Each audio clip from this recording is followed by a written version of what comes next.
Hello everybody, Bruce McGonigal here. Horrible update out of the Okanagan in British Columbia. Our government, which decriminalized mass murdering people using drugs, is now warning everybody, including parents, that there are drugs on the street so toxic that even a few grains of carfentanil can kill you and even less to take to kill a child.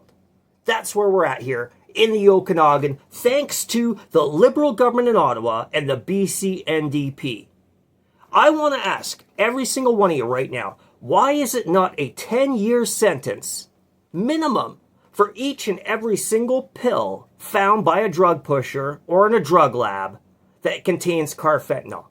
That drug is 100 times stronger than fentanyl, and we know fentanyl has killed over 10,000 British Columbians in under 10 years.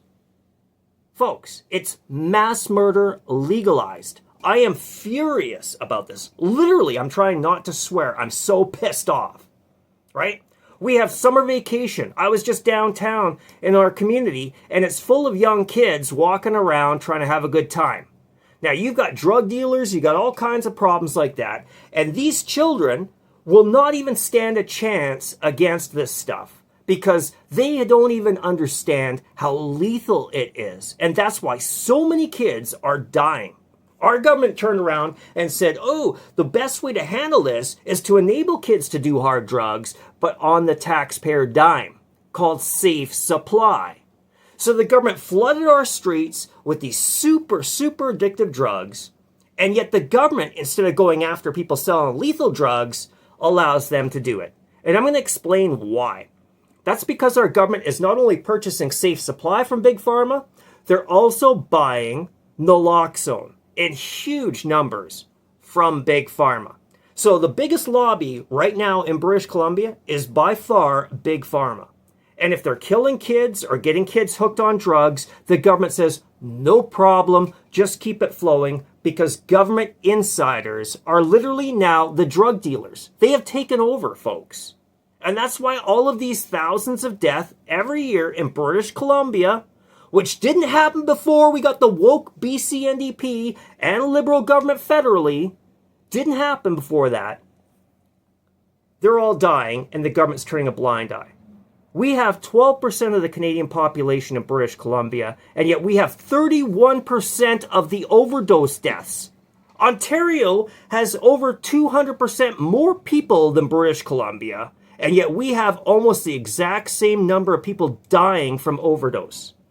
That's what losing the war on drugs looks like, folks. Mass murder is okay if the government can make a buck off of it and can politically capitalize off of it. And that is exactly what's happened. I am so sick of this elbows up Canada, which is nothing but a bunch of political cowards. Literally, political cowards. And not just political cowards, you're cowards overall, because you don't care that children are getting addicted to drugs, getting brain damage before they're even freaking teenagers, and ending up dead by the time they're 17, or even worse, ending up dead by the time they're 13, which is happening in record numbers. We went from 3 kids dying from any overdose whatsoever in 2014 to almost 40 kids dying from overdose in 2023. And we don't know the full extent of it yet, because it can take years for the government to tell parents and the public what is killing kids, especially when it's children dying in foster care, which is what I've been trying to bring up. The government is literally allowing children to die in record numbers in foster care as long as they can profiteer off of the abuse and the death. And that's what's happened. This is a huge cover-up. Our government is now the drug dealers, and Canadians are so politically cowardice that they will not do anything about it. I've said it over and over and over again. I've stood up. I've said this has to stop. These children deserve a better future than a future addicted to drugs and being exploited by career criminals, cartels, and everybody else. When you find kids or women passed out in a park completely naked and stuff like that, that is a norm now in many regions of Canada, because these children and these women are ending up being basically drugged so that they can be exploited. The men are being drugged to kill. And we know that in British Columbia because 80% of the deaths over 18 are among men. Men. If you go below 18, it's 50-50 boys and girls dying. So clearly there is a mandate in British Columbia to kill off men using hard drugs. And the government's perfectly fine with that because the government doesn't rely on men for votes. They rely on the Communist Party of China. They rely on the Soji cult that tells children they're born in the wrong body and that fresh needles and some naloxone and using with a buddy is going to help save their lives. That's the kind of garbage our government wants.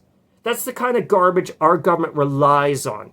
Government employees, people running these safe supply programs, people literally looking the other way as children die in record numbers.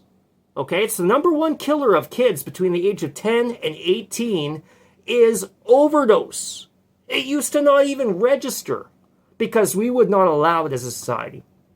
Parents, concerned citizens, loving family members would have never put up with that.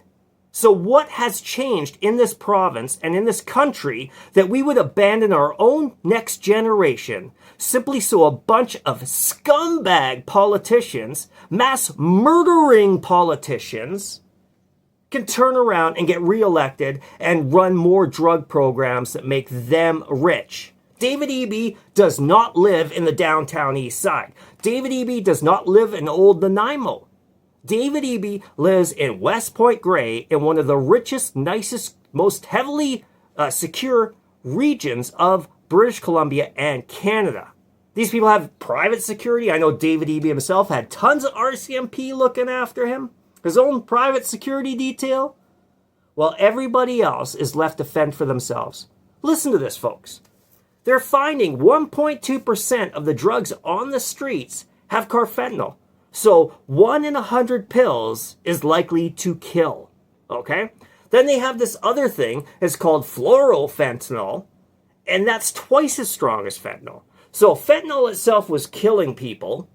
This fluorofentanyl is going to kill more people, and the carfentanil certainly will kill more people.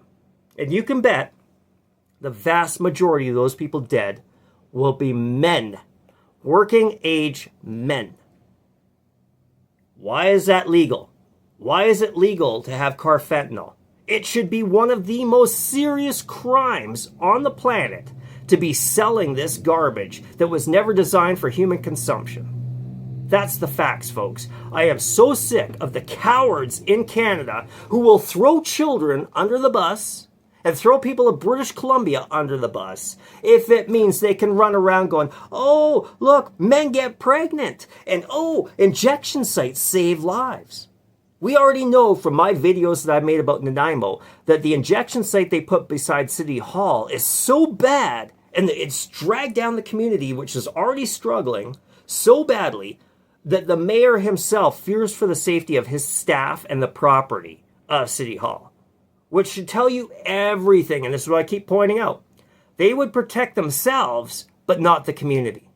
They're not saying we're going to get rid of the injection site. They want to build the fence around Nanaimo City Hall to protect the mayor and the staff. Everybody else is on their own. Everybody else gets these warnings.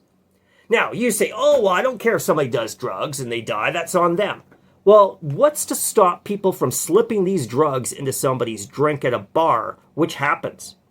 What's to stop some woman or a guy taking somebody home with them, right, to rob them, slipping them a drink, slipping the drug in their drink, the person ends up overdosing and dying, and they go, oh, I don't know, I just came back and the person's dead, right?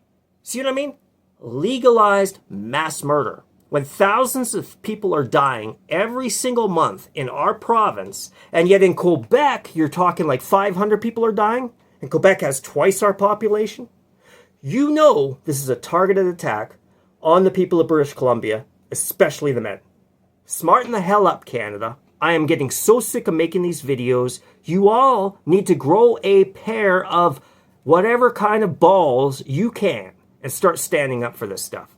Because it's only getting worse, not better. And doing nothing is exactly how the road to hell is paved, right? right? It's not even good intentions. It's just simply good people doing nothing while all of this keeps happening. I am so tired of being told over and over and over again that all we have to do is fight stigma around addiction, when everybody knows full well that fighting stigma does not actually stop addiction at all. It simply enables it. Take care, everybody. I hope you have a great and safe weekend.